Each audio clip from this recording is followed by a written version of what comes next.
சங்கீதங்களின் புஸ்தகம் 113 அதிகாரத்தில் நாம் தொடர்ச்சியாக 4-7 வசனங்கள் வரைக்கும் வாசிக்கலாம்.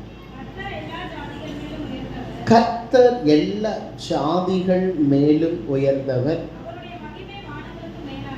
அவருடைய மகிமை வானங்களுக்கு மேலானது.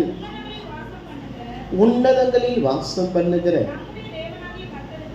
நம்முடைய தேவனாகிய கர்த்தருக்கு சமானமானவர் யார்?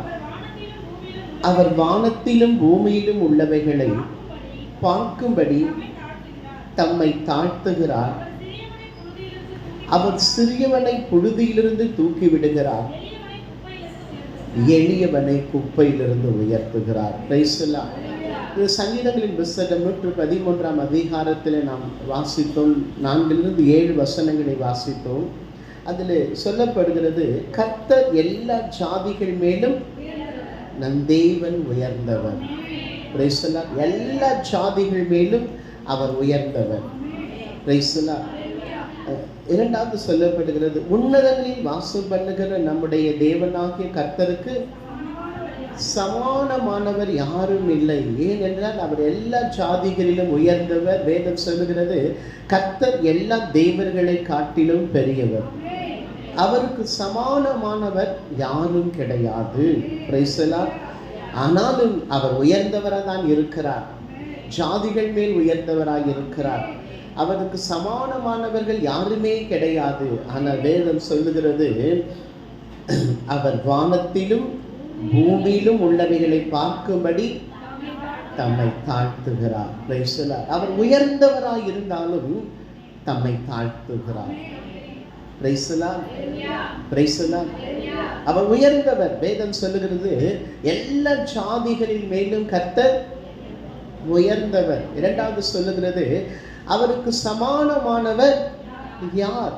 நம் தேவன் பெரியவர், மரணத்தை ஜெயமாக விழுங்கினவர், மரணத்தை ஜெயித்தவர், பாதாளத்தை ஜெயித்தவர், மரித்து 3ஆம் நாள் உயிரோடு எழுந்தவர். அவர் இன்றைக்கும் உயிரோடு இருக்கிறார். ஆண்டவராகிய இயேசு கிறிஸ்து சொன்னார், நான் மரித்தேன், இதோ சதா காலங்களிலும் உயிரோடு இருக்கிறேன்.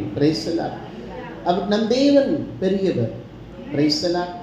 வேதம் சொல்லுகிறது, அவர் எல்லா ஜாதிகள் மேலும் உயர்ந்தவர். அவருடைய மகிமை எப்படிப்பட்டதா? வானங்களுக்கு மேலாக உயர்ந்தது அவருடைய மகிமை. உன்னதங்களில் வாசம் பண்ணுகிற நம்முடைய தேவனாகிய கர்த்தருக்கு சமானமானவர் யார்? அவர் எங்கே வாசம் பண்ணுகிறாரா? உன்னதங்களிலே உயர்ந்த இடத்துல வாசம் பண்ணுகிறார். எந்த இடத்துல வாசம் பண்ணுகிறாரா? உயர்ந்த இடத்தில் அவர் வாசம் பண்ணுகிறாரா. ஆனாலும் பூமியிலும் வானத்திலும் உள்ள ஜனங்களை பார்க்கும்படி தம்மை தாழ்த்துகிறார்.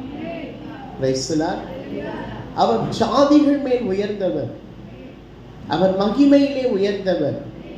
அவருக்கு சமானமானவர் யாரும் இந்த உலகத்திலே கிடையாது. அவருக்கு சமானமானவர் யார் என்று வேதம் சொல்லுகிறது. ஆனாலும் இங்கே வேதம் சொல்லுகிறது, உன்னதங்களில் வாசம் பண்ணுகிற நம்முடைய தேவனாகிய கர்த்தருக்கு சமானமானவர் யார்?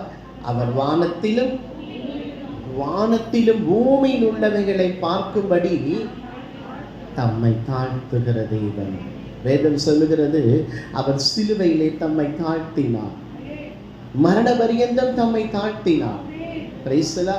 இன்றைக்கு கர்த்தருடைய வார்த்தையை கேட்டுக்கொண்டிருக்கிற அன்பு தேவ ஜனங்களே, நாமும் நம்மை தாழ்த்தும் பொழுது கர்த்தர் நம்மை உயர்த்துவார்.